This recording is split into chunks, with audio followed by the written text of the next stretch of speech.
I'm Rachel New, and I've been running creative and therapeutic writing workshops for breastfeeding mothers as part of the Holding Time project since 2021. In April, I began a 6-week workshop series with mums and their babies in Halton. In this episode, we'll hear their written work and find out more about the workshops, what we do in them, and how and why they help women process their experiences and find their voices. Let's start with a poem that I think demonstrates beautifully the mixed emotions and experiences of the breastfeeding journey. Hi, I'm Sophie and this is Our Flower. A flower in January. The bud has begun its journey and so have we. You are a few hours old and you lie on me. We're trying to get the hang of our breastfeeding journey, just like the bud is preparing to bloom.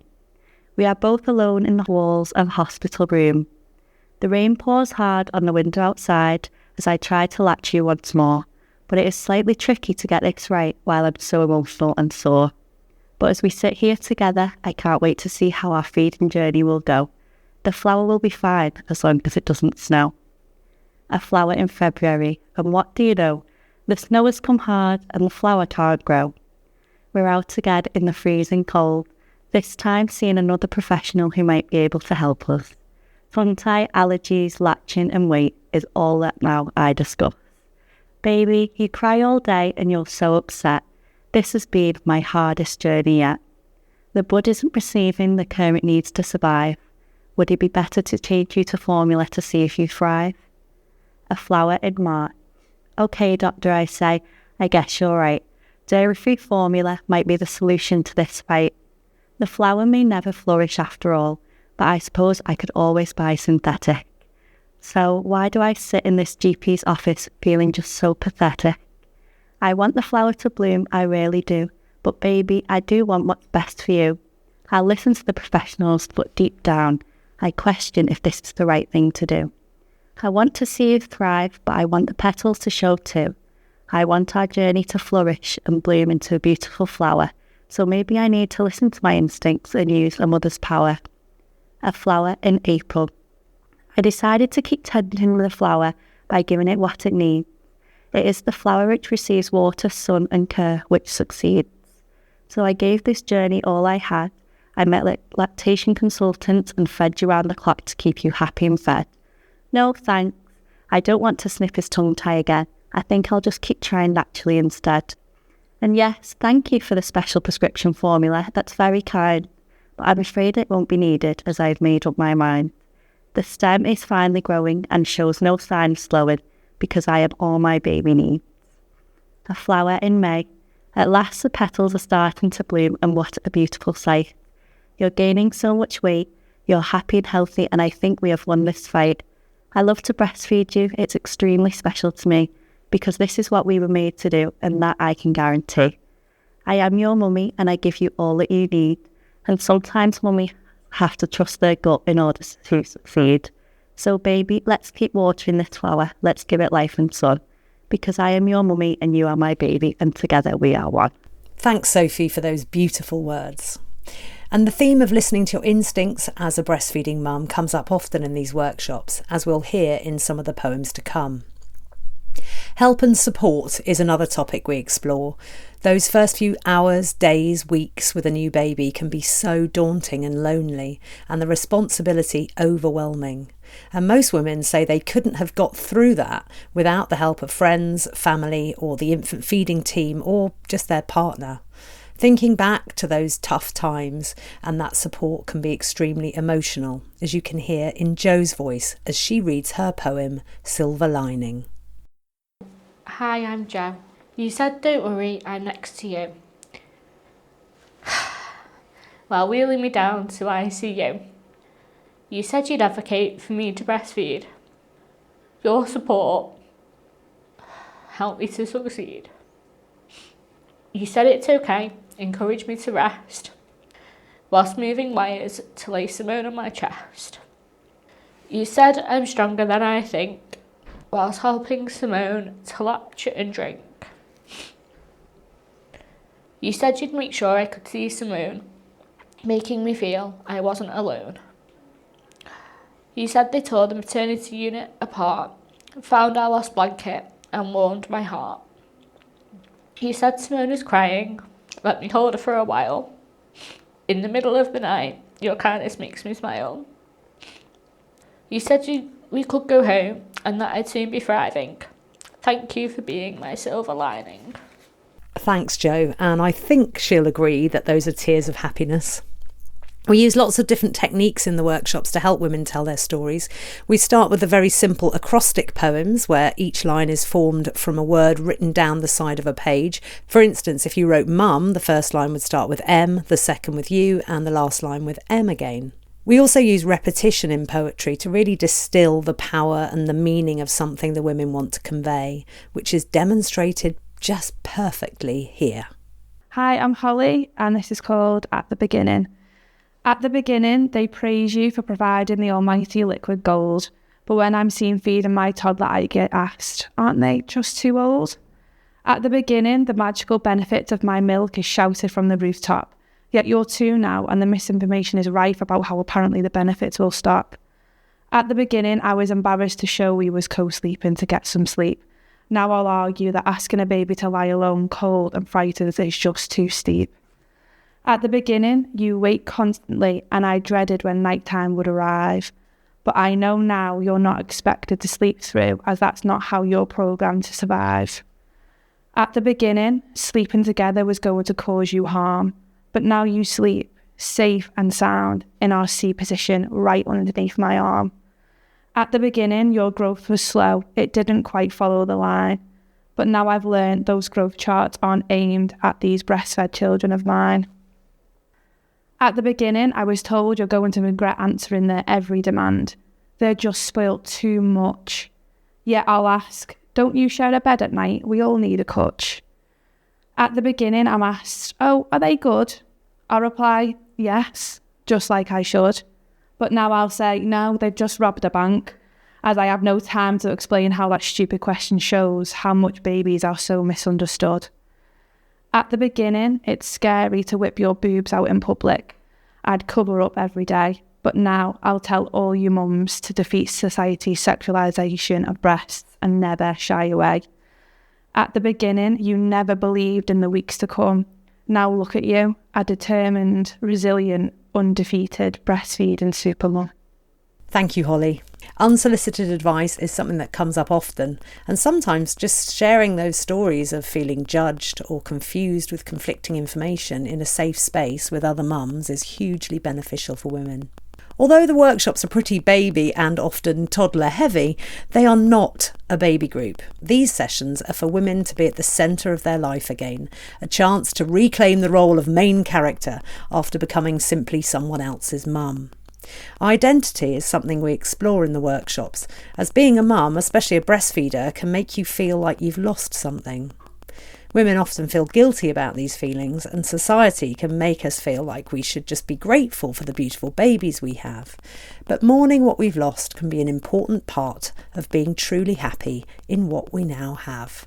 Hi, my name is Anna, and this is called 3. 3 times I've grown life.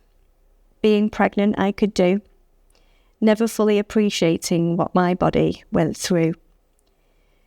3 births followed suit, not one going to plan. Left feeling like a failure, even though I'd given all that I am. 3 breastfeeding journeys, births I couldn't do. At this I must not fail. 3 feeding stories, each a different struggle for me. Who cares about the mother? The baby is all I want to see. 3 times I felt the overwhelming wave of responsibility grow. Must not let my children down, even if I'm feeling low. Must carry on with a mental load no one can see. Rarely getting any praise for raising my beautiful 3. A lot more than 3 times I've longed for a hot cup of tea, or simply just going to the toilet on my own to have a wee. 3 children's needs come before washing my hair, whilst my friends are downing Prosecco as I scroll their Insta in despair. When will I stop classing my shop to Aldi as a treat? Wondering why I have 3 pairs of mop slippers for my feet. 3 minutes is sometimes all I want on my own. But when I get it, I just look at pictures of them on my phone. 3 times I've become a superhuman mum, no longer able to play the beat to my own drum, no longer able to put my needs first. But when I look at their 3 little faces, my heart could burst. 3 little faces watching my every move. Over time, I've started to embrace our new little groove. 3 new stories start to intertwine with mine. Look how far I've come. Look how they all shine. I have lost myself, most definitely. But I've also found myself in my wonderful tree. Anna and her mop slippers summed up so perfectly what being a mum can feel like.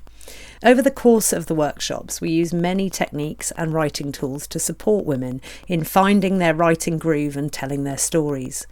One of the exercises we do is writing something from their baby's point of view, which women are often confused about at the start. The results, however, always blow me away, and they often unlock something in the women that makes them see their own huge power rather than the self-doubt which is so often lurking in the shadows. This is Kaylee with Mama, Listen to Your Gut. Dear Mama, listen to your gut. I chose you for a reason, my lifetime, not just a season. Mama, you always had strong intuition. Pregnancy put you in a different position. And now it's not your gut you've been listening to, it's everybody else's input. Mama, listen to your gut. Remember when I was in your womb and you heard the word Sophia on repeat? You were convinced I was a girl and Sophia was my name. Then the midwife told you that Sophia was the home birth teen name. Your gut knew, enlightenment came. Mama, your body, mind and spirit was always connected, strong at your core, and now everybody else's input you listen to more. Mama, listen to your gut. All those issues with feeding, if you'd have followed your gut, these issues wouldn't be proceeding. One after the other, feeling defeated, going on and on, all from listening to others' input. You lost your connection to your gut. He shouldn't be on your breast that much, but we were happy, peaceful, joyful, content, all feelings as such. You did wonder if I had tongue tie, but you listened to them and let your gut feelings die. Slow weight gain, give him a dummy, it will soothe his pain, they said, and you listened, pushed aside what your gut was saying inside, and then began the feelings of dread. But Mama, you were right. Tongue-tie cut, and back came some light. Mama, listen to your gut. You questioned the reliability of the weight chart, dropping percentiles, but you knew in your heart the curve they said I should follow was designed for bottle-fed. It left you feeling hollow. But Mum, if you'd have listened to your gut, tuned in somehow, you'd have questioned and known those charts are meant for milk that should only be feeding a baby cow. Mama, follow your gut. The seed of doubt planted, give him a bottle, they all ranted. And you picked up soy formula, cried all those tears in your car. You didn't know the feeding journey would be so tough, that you'd be convinced that your boobies weren't enough. You listened to their input, ignored your gut. Mama, if you'd have listened to your gut, that rash I got a few weeks ago, he's an allergy to wheat, you told them so. Wheat's coming through my milk, I'll go wheat free. It's not that. It can't be. And you listen to them, ignored your gut. Stronger and stronger is their input. Mama, listen to your gut. There's a pattern here, getting stronger and stronger, feeding on your vulnerability and fear. It's not just you, Mama Bear. Society creates this, makes women forget their nature for nurture and care. Somehow, society has convinced women their bodies cannot birth anymore. Women getting induced more and more. Your power taken away, it's getting worse day by day. There's no other transition like it, maiden to mother. Just to emphasise, a transition like no other. Mama, your world turned upside down and inside out. Hormones making you want to scream and shout. Postpartum rage and depression. Missing the village. What is this world filled with women's oppression? Mama, listen to your gut. You've had enough of other people's input. Imagine a world where mamas are empowered to use their voice without coercion, where medical professionals, family and friends listen to Mama's choice. Mama, tune back into your gut. Forget the advice from other people's input. It's why I chose you, Mama. You know what's best for me. I wish you knew how much I love you oh so dearly. And the more you follow your gut, use your voice, your story heard, you clear the path for other women to have their story heard, emotions shared and feeling heard. For, held and supported in a world where mamas are left to do it alone. No village in sight. Find your voice, mama, untamed, roaring, paving the way to come back to joy and light. Sometimes it takes the full 6 weeks of workshops for women to get to the heart of what they want to say. Kaylee wrote some really powerful poems during that time, but Mama, Listen to Your Gut only came to her that morning at the dentist, and I'm so glad it did. Sometimes the women in the workshops are battling extra issues that can make them feel even more isolated. In our first workshop, Jen just kept crying and saying that she didn't know what she was doing there, that she couldn't be helped. She has a rare condition that can affect breastfeeding women, and though she's had great support from the Halton infant feeding team, she felt so alone. With the support of the group and through different writing exercises, she managed to write a poem that expressed how it felt to have DMER. I'll let her introduce it. My name's Jen and I've got a breastfeeding condition called DMER. It means that every time when my milk comes in, I have this terrible feeling, and it happens with every letdown. So my poem's called The Letdown. The letdown where dopamine drops too fast. Don't worry, these feelings won't last. The letdown that feels like clouds of doom and a head of gloom. The letdown that makes my heart race and an emptiness that's difficult to face. The letdown with emotions out of control and difficult to console. The letdown that's a date with the devil, surviving deserves a medal. The letdown that makes my stomach drop, my mood flop. The letdown that gives me a scare, leaves my soul bare. The letdown that nourished my baby but haunted me. Thank you, Jen, for sticking with it and writing such a powerful poem. Sometimes it can be really hard to start writing, and we use lots of different tools and forms until women find one or several that feel like a good fit. One of those is letter writing. Now, that letter can be to anyone who's been a part of your breastfeeding journey, even to yourself. But Tasha wrote hers to her baby girl. To my baby girl, our baby journey started once she had been in my tummy for 37 weeks. Mummy had a horrible gut feeling something was going to go wrong, and I needed to make sure you had the best start in life, whether I was with you or not. I made sure I had 51 ml syringes of my magic milk ready for you when you made your arrival.